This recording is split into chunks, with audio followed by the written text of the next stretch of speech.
Olá, eu sou Neiva Ribeiro, secretária-geral do sindicato, e esse é o Momento Bancário, nosso programa da web, que traz hoje um convidado muito especial, direto de Barcelona. Ele dispensa apresentações, mas eu vou falar brevemente aqui sobre o currículo dele. Eu tenho aqui conosco hoje o Jean Willis, que é escritor, jornalista, professor universitário, já foi deputado federal 3 vezes pelo PSOL do Rio de Janeiro. Recentemente, em maio desse ano, se filiou ao Partido dos Trabalhadores e está fazendo um doutorado sobre o efeito das fake news, de como as informações falsas podem influenciar a sociedade a tomar rumos que não são muito legais, ou então ele vai explicar melhor como é isso. João Willis, é muito bom ter aqui você conosco. Em nome de toda a diretoria do Sindicato dos Bancários, eu quero agradecer muito você ter tirado um tempo dos seus estudos, das suas entrevistas, para estar aqui conosco. Eu tenho certeza que todo mundo que está assistindo aqui está muito grato pela essa atenção. Seja muito bem-vindo ao nosso programa. Obrigado, Neiva. Obrigado pelo convite, pela recepção calorosa, amorosa. Obrigado ao Sindicato dos Bancários. Eu espero que a gente possa ter uma boa conversa, que seja bom para as pessoas, seja boa para as pessoas mesmo, que elas gostem. Eu estou feliz. Não, com certeza. Eu tenho certeza que elas vão gostar. A gente estava muito ansioso e ansiosa de recebê-la aqui. Faz tempo, a gente sabe que a sua agenda é uma agenda bastante ocupada. Eu sei que você ter feito os seus estudos, as suas pesquisas, a sua contribuição é muito importante para os debates que têm sido feitos aqui no Brasil sobre a questão que nós estamos vivendo, fake news, desinformação. A gente tem um governo que é fascista, que usa muito das redes sociais e da desinformação da população para criar factoides, para poder causar confusão e colocar projetos políticos que são contrários ao bem comum, à sociedade em geral, e esse trabalho isso é muito importante. Então, a gente gostaria de ouvir um pouco. O que você está estudando aí em Barcelona? Qual que é a sua tese? Como que é o seu estudo? Bom, eu estou na Universidade de Barcelona, na pós-graduação, doutorado em Direito e Ciência Política, e meu objeto de estudo é o fenômeno da desinformação, pegando o caso do Brasil, né? Mas é claro que, ao estudar esse fenômeno, eu estabeleço comparações com o fenômeno da desinformação em outras partes do mundo. E não tem como entender o fenômeno contemporâneo da desinformação, porque a desinformação sempre aconteceu, né? Sempre houve uma relação problemática entre política e verdade, ou, dito de outra maneira, a mentira sempre ameaçou a política. Então, para estudar essa questão, eu não poderia tratar só do Brasil, eu tinha que tratar do fenômeno de uma maneira mais ampla. E essa questão da desinformação, e aí para explicar para as pessoas o que é que a gente está chamando de desinformação, ou seja, a divulgação de notícias falsas, as calúnias, assassinatos de reputação, teorias da conspiração, fraudes feitas na internet, ou seja, desinformação também acontece quando um governo mente através dos seus canais de comunicação, quando um governo sonega informação verdadeira à sua população. Tudo isso é o que a gente chama de fenômeno da desinformação. Só que esse fenômeno acontece agora, nesse momento, nessa contemporaneidade. O que ele tem de diferente é o fato dele ser perpetrado por meio das novas tecnologias da comunicação e da informação. Ou seja, ele acontece dentro dessa superestrutura de comunicação que hoje quase abarca todo o planeta, que a gente pode chamar de internet, né? A internet corresponde a uma tecnologia que envolve cabos, uma rede de cabos de fibra ótica que se estende cada vez mais no mundo, satélites conectados, a transmissão de dados via satélite, tecnologias que as pessoas desconhecem a natureza delas, mas que existe, como, por exemplo, a ligação por Bluetooth, quando você liga um aparelho ao outro, não mais por uma tomada, mas por uma tecnologia invisível. Essa tecnologia envolve hardwares, né? gadgets, ou seja, aparelhos cada vez mais leves e transparentes, uma tecnologia quase invisível, que está cada vez mais junto de nós e que a gente incorporou à nossa vida. Então, a gente está num fluxo permanente de comunicação e esse estado de permanente comunicação permite que a desinformação seja muito mais eficaz do que era antes, né? Vou dar um exemplo. Antes, um trabalhador ele ia para o trabalho dele, ele passava o dia trabalhando ali, ele voltava em casa e aí ele sentava em casa para assistir o telejornal. Vamos falar de um trabalhador que não é alfabetizado, que não lê, um operário que não tem muita leitura, o hábito de leitura, que não lê livro, que não lê jornais.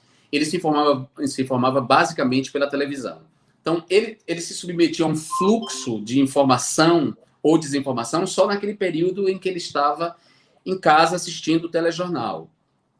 Agora não. Agora, com essas novas tecnologias, o fluxo de informação é permanente. Ou seja, ele vai para o trabalho lendo o Twitter, vendo o Facebook. Vendo montagens que são feitas, né, consumindo todo um conteúdo digital.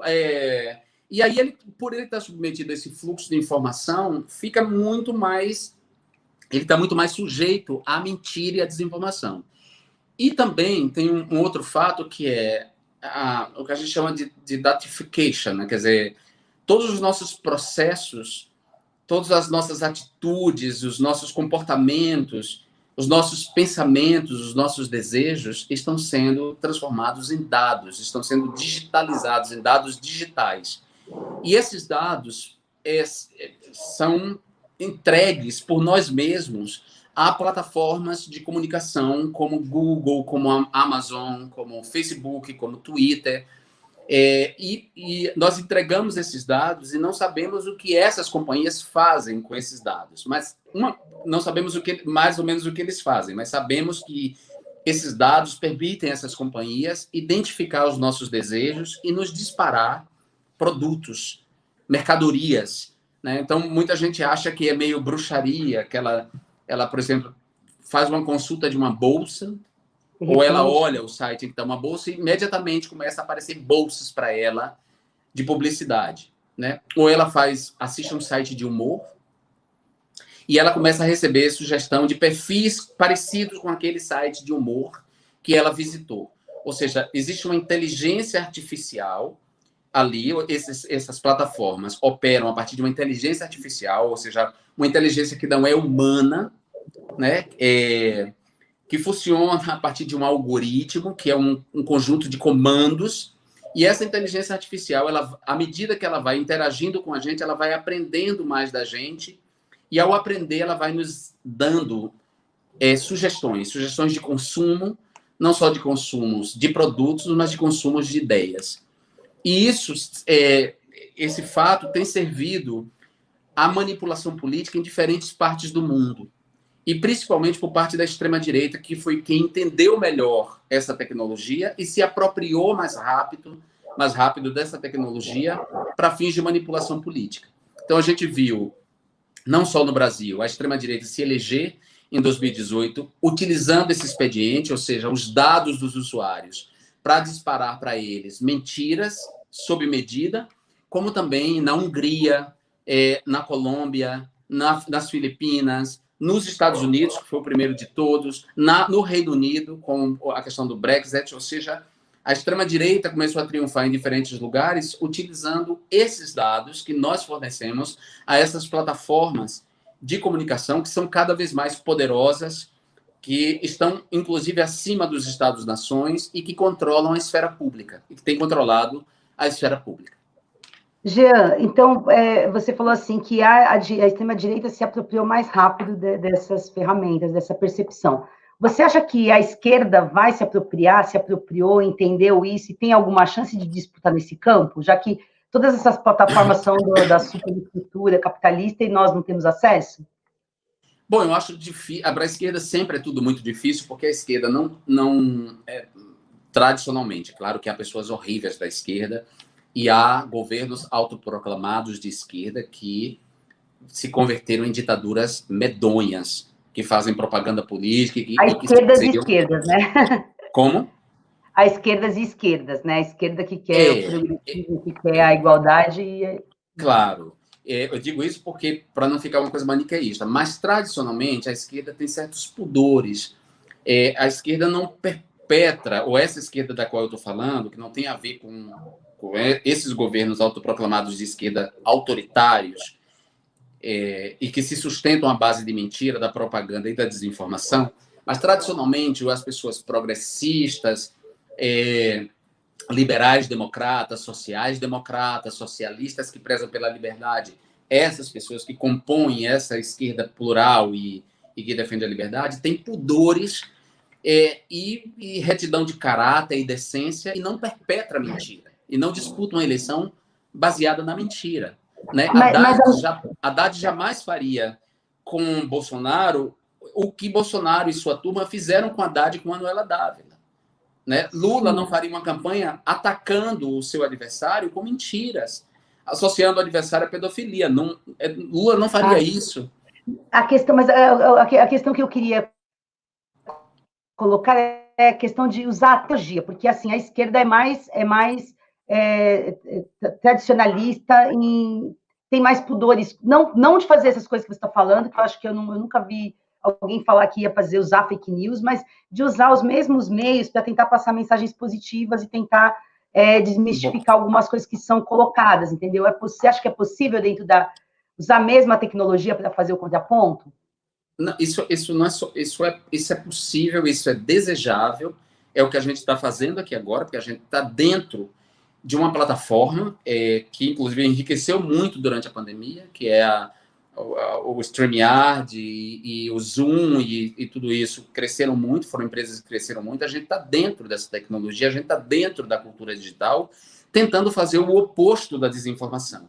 Agora, nós temos uma desvantagem enorme em relação a isso. A desvantagem, a primeira desvantagem é que o modelo de negócio que a gente chama de capitalismo de plataforma nos coloca em desvantagem, porque é um negócio que se distribui a partir do clique, do acesso.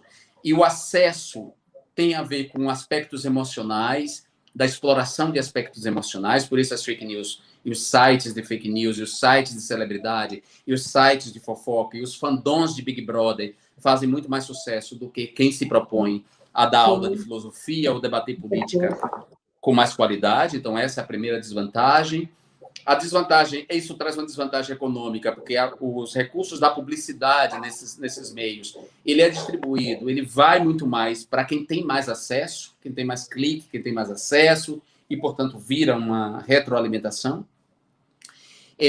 Tem uma desvantagem de que a esquerda, historicamente, tradicionalmente, é desinteressada pelo campo da comunicação e bastante preconceituosa em relação ao campo da comunicação. Então, a esquerda demorou muito tempo para compreender o papel da telenovela na construção dos imaginários, o papel da telenovela na politização da existência. Né? Ainda há muita gente de esquerda, numa esquerda do século XX, no PT, no PSOL, no PCdoB, que segue odiando indistintamente a Rede Globo, sem conseguir fazer distinção entre o papel do jornalismo da Globo e o papel da teledramaturgia. Isso dá um cansaço, porque é fruto da desinformação, da falta de leitura e de ouvir mesmo. Então, tem essa desconfiança com a comunicação. Tem o fato de que os partidos são dirigidos por pessoas que não se atualizaram nesse ponto de vista, do ponto de vista das novas tecnologias, de compreender o que é o século XXI, o que são essas novas tecnologias, o que é a cultura digital, como lidar com elas. Os movimentos identitários que integram esse campo da esquerda também foram aprisionados dentro dessa lógica identitária explorada pelo capitalismo de vigilância, pelo capitalismo de plataforma, por essa subjetividade de seita. Então, também estão encerrados dentro das suas bolhas, falando para os seus, na sua linguagem, né? Inclusive com uma linguagem quase própria, que acaba afastando. Isso vai nos isolando nessas bolhas que não se comunicam. Para usar uma imagem do Peter Sloterdijk, que é um filósofo alemão, ele diz que vivemos o tempo da espuma, né? Que a contemporaneidade é uma espuma, um punhado de bolhas juntas uma da outra, mas sem comunicação uma com as outras, né? E a gente precisa furar essas bolhas, produzir uma comunicação, entrar, sair dos nossos... tentar, pelo menos, porque eu sei que a lógica de funcionamento das plataformas não deixa, mas nós temos que criar outros caminhos. Então, por exemplo, eu tenho buscado via artes visuais chegar a um novo nicho, né? Ainda que seja as pessoas que se interessam por por artes visuais, chegar até elas, né? Ao mesmo tempo, eu dialogo com as pessoas da música, então eu faço live com pessoas da música, porque aí eu chego às pessoas da música. Então, é uma tentativa minha de me multiplicar em muitos para furar as bolhas, né? De ser essa figura plural, o que cansa muito, porque, claro, demanda muito trabalho, tem que ter muito trabalho, tem que ter muita paciência, tem que ler muito, tem que fazer para chegar nesses... não é fácil, mas a gente tem que fazer, tem que começar a fazer em algum momento.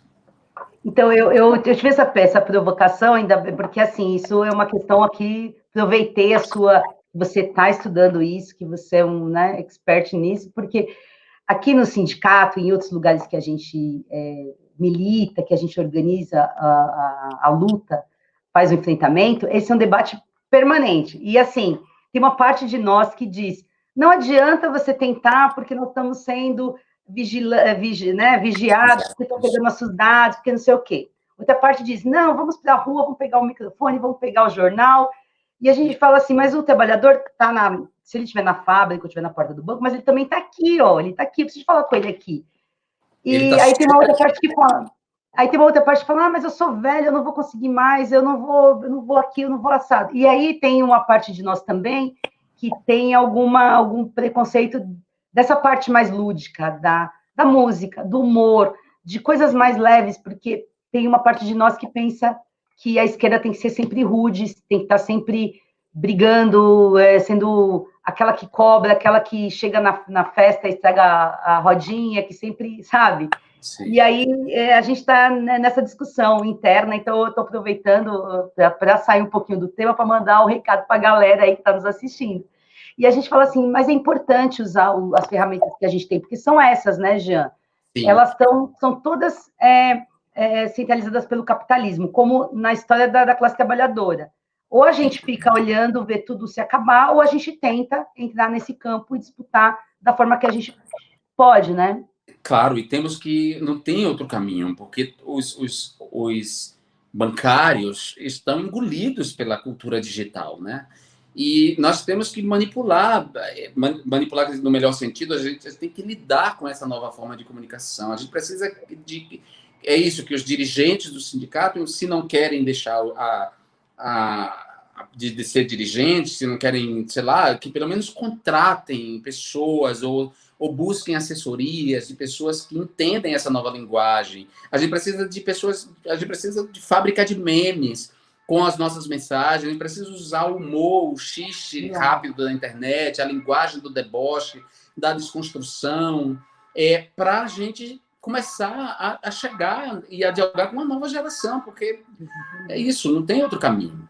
E hoje não é só nova geração, não. A gente tem feito vários exercícios no sindicato, na CUT, na Contraf, nas nossas organizações aí, e não é só a nova geração. Eu sou de uma geração mediana, tenho uma geração um pouco mais velha que eu, tem muita gente mais antiga que se comunica pelo humor, que saca o que está rolando pelos memes, pelos vídeos curtos, pelas...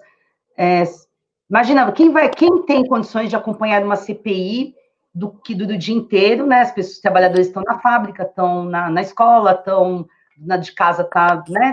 Fazendo as coisas. As pessoas estão fazendo o seu trabalho, e quem tem acesso à internet vai ver um resumo, ou vai ver um debate como esse. Infelizmente, nem todo mundo vai poder ver esse nosso programa, porque nem todo mundo tem internet. Os bancários têm, e é uma disputa que a gente faz para tentar que eles nos ouçam, entendam a complexidade das nossas lutas, né? A gente está fazendo a disputa o tempo todo, mas a maior parte das pessoas ainda não tem nem internet, né? Não vai para o YouTube, não, é uma coisa muito elitizada ainda. Ainda tem, eu diria que está crescendo, e a tendência é crescer cada vez mais. como eu disse, essa superestrutura de comunicação, ela tá tomando todo o planeta. Então, não vai haver lugar do planeta em que as pessoas não estejam conectadas. Mesmo as pessoas que a gente não imaginava e que a gente imagina que não está, né? Por exemplo, tem uma série de programas feitas por pessoas de novelas, né? Ou seja, já de pessoas que herdaram todo um repertório de teledramaturgia, que cresceram sob a teledramaturgia da Globo, que estão reproduzindo essa dramaturgia de uma maneira tosca, da maneira que elas podem, nas suas próprias vidas e criando novelas da sua vida. Já vi. Tem várias pessoas fazendo isso, assim, naquele cenário de pobreza e de tudo. E aí elas têm acesso, e as pessoas acessam aquilo, gostam daquilo. Então, ou seja, as pessoas, elas estão dentro da cultura digital. A gente não pode esquecer disso. A questão é como nós vamos utilizar essa cultura digital para tratar de temas importantes, como a politização da existência dessas pessoas, de temas sérios. Nós temos que rever o tempo da gente, né, Neiva? Porque a gente tende na entrevista que eu dei agora, no 247, o Mário Vitor falou, não, a gente tinha pensado 1h30. Eu falei, isso é impensável. Muita gente, é muito tempo, Ninguém, até primeiro que essa tecnologia, ela é tudo, é uma convergência digital, ela é rádio, ela é TV, então não tem silêncio, não pode ter silêncio, como o rádio impera. E depois, a imagem, tem um cuidado com a imagem, porque também é televisão. Ou seja, estamos todos envolvidos nesse processo. Então, as lives, nessa convergência, ela tem que ser mais curta mesmo, com menos tempo. Nós temos que transformar o conteúdo dessas lives em vídeos muito curtos, de 1 minuto, para ser distribuído para as pessoas. Entender esse novo tempo, um tempo agora que é um tempo e uma compreensão do tempo que não é mais linear, ela é hipertextual. As pessoas cada vez mais abrem múltiplas janelas, né? A compreensão, a estrutura cognitiva agora não é linear, ela é hipertextual, em que você abre um link e o link leva a outro link e você vai entrando e você necessariamente não faz o caminho de volta, né? Então, entender essas novas estruturas cognitivas, essa nova compreensão do tempo, eu estou aqui 5 horas na sua frente. Vai dar 11 horas, são 11 horas agora. 11 da noite? 11 da noite. Ai, Jean. Gente, eu queria até dizer o seguinte, o Jean é um fofo, ele já veio de outra entrevista super pesada, e ele veio, ele podia ter falado para a gente fazer outro dia, mas ele foi mó fofo de vir com a gente. Eu te agradeço demais, eu não vou nem te massacrar tanto com perguntas pesadas aí que o pessoal queria saber sobre milícia, sobre exílio.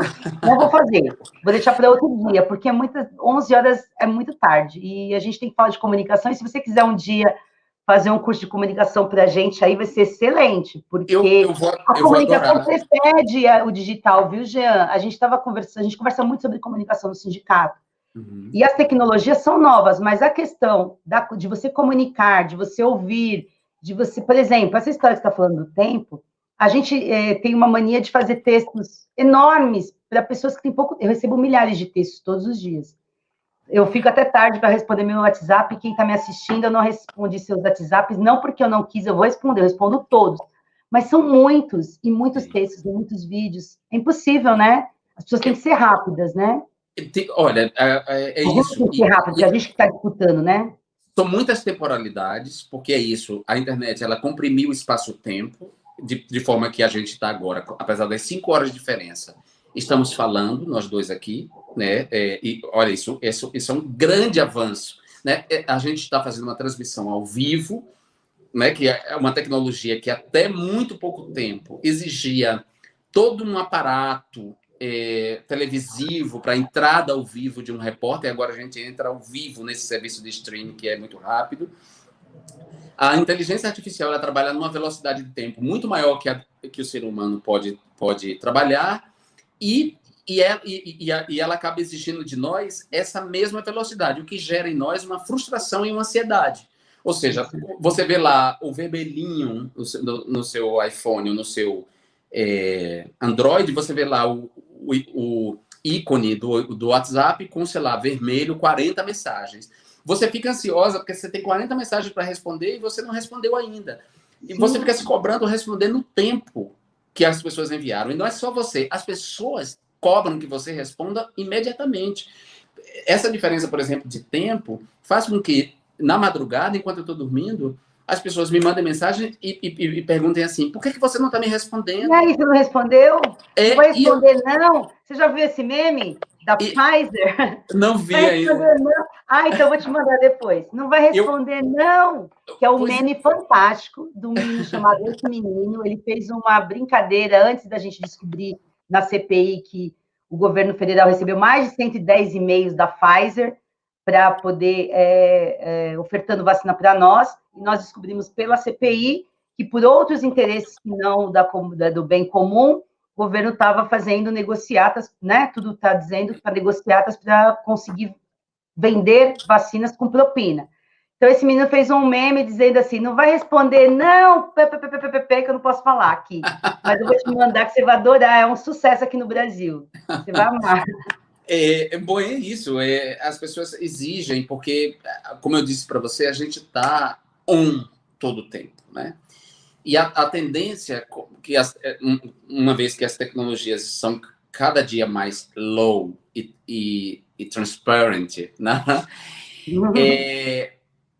É que a gente vai mergulhando toda a nossa vida nessa outra cultura, nessa outra vida. E a gente já está um pouco nisso, mas a tendência das tecnologias é se sofisticarem de tal maneira que, sei lá, daqui a 10 anos as pessoas vão carregar um chip, uma coisa que vai colar aqui e vai nos manter permanentemente conectados nesse ambiente comunicacional que é a internet, todo o tempo, né? Com todas as implicações que isso terá. Então, isso tem implicações éticas e na saúde. Como eu disse para você, a gente vive uma pandemia de ansiedade e a pandemia de coronavírus ampliou essa pandemia de ansiedade. A ansiedade tem a ver com o medo da doença, mas tem a ver também com essa cultura digital e a necessidade de responder, a necessidade de parecer bem no Instagram e de receber curtidas. E de você fazer uma publicação e você não vê que curtiram o suficiente, então você acha que não fez o bastante, e aí está permanentemente produtivo, tem uma relação de dificuldade com o ócio, de não fazer nada. Essas mídias elas foram desenhadas para produzir adição, né? Adição para produzir vício, né? TikTok, né, é um desses que você não consegue sair do TikTok de jeito nenhum.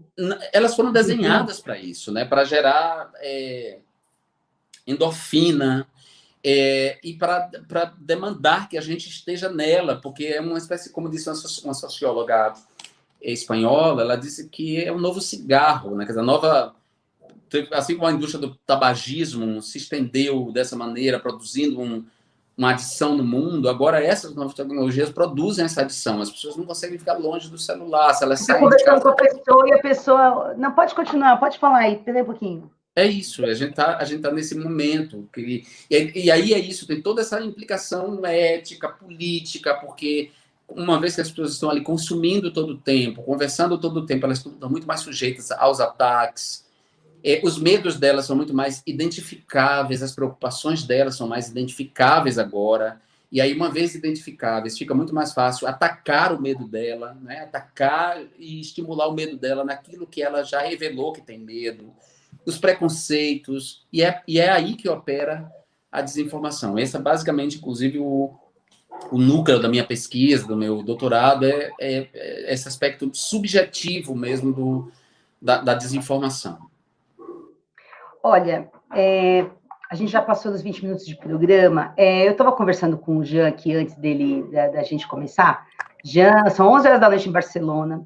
Jean passou por uma série de entrevistas hoje que ele estava me falando, mexeu muito com ele, porque fala do exílio dele, por que ele saiu do Brasil com ameaças, né, de morte por conta de milícias que a gente sabe que estão tomando conta do país se a gente não tiver muita organização, muita força para combater esse mal que está tomando conta, nós vamos ter problemas muito sérios, porque a nossa democracia está em risco. Já falou da questão da morte da Marielle, que para nós é um absurdo a gente não ter conseguido ainda saber quem matou Marielle, por que matou e quando esses assassinos serão punidos, e toda a questão que levou ele para fora do Brasil, que eu espero que ele volte logo, que o Brasil seja um lugar seguro para você, para todos que tiveram que ir embora, voltar, né, e viver num país com democracia, com direito, com respeito, com igualdade, sem homofobia, sem racismo, sem um monte de coisas que a gente luta todos os dias, Jean, para construir, e é muito duro para a gente que é militante saber que coisas tão básicas como direitos humanos são rechaçados na internet, são rechaçados na padaria, são rechaçados porque as pessoas que acreditam na cloroquina e acreditam também que a Terra não é redonda, questionam todo dia direitos e outras coisas. Então, eu acho que eu não vou abusar mais do Jean, eu até espero, Jean, já está convidadíssimo o dia que você tiver uma agenda melhor, para a gente conversar mais, que tem muitas coisas, a gente quer falar de muitas coisas, mas eu não quero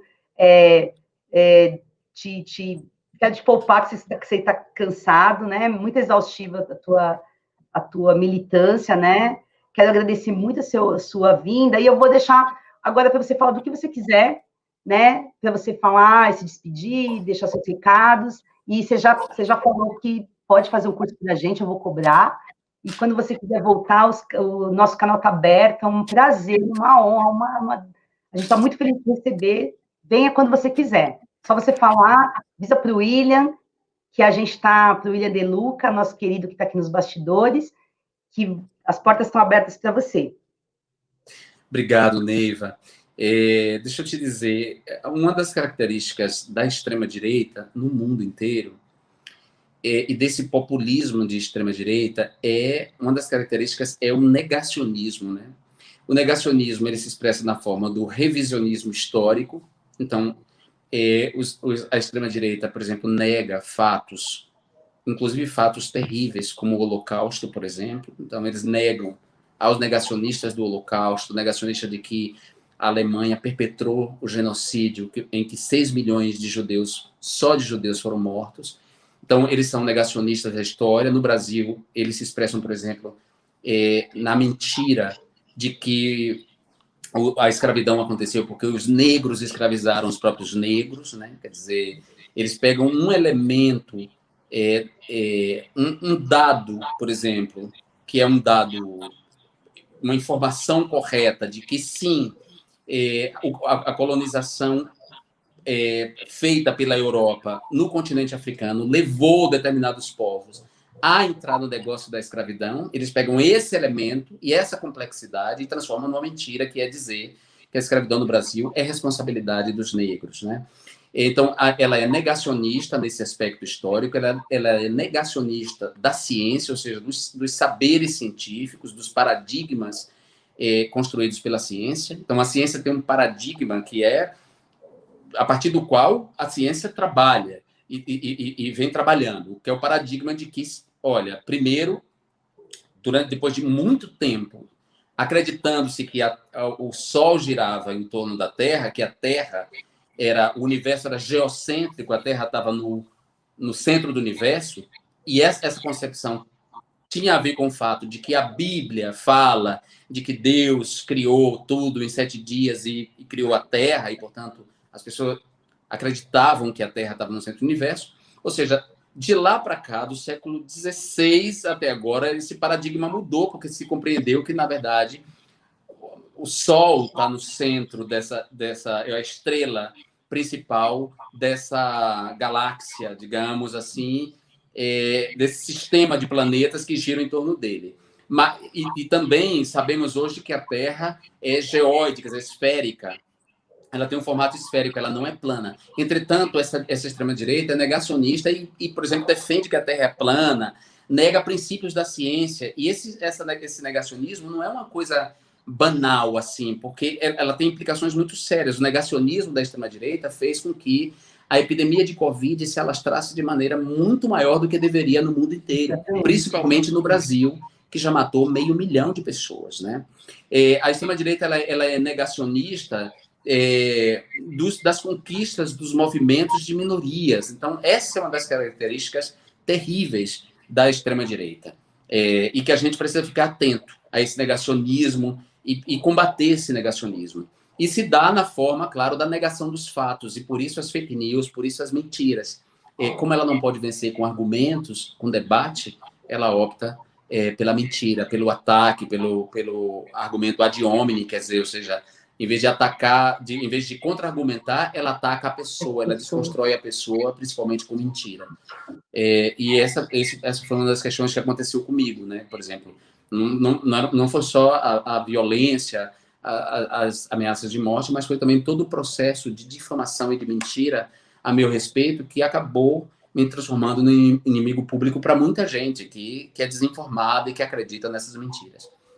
Eu quero me colocar à disposição, sim, para dar um curso, quando você pode falar com a Noêmia depois, o William passa o contato para ela, para a gente combinar esse curso, um curso sobre esse aspecto da desinformação na contemporaneidade. Vai ser um prazer falar dessa maneira. Oi? Vai ser maravilhoso. Vai ser maravilhoso.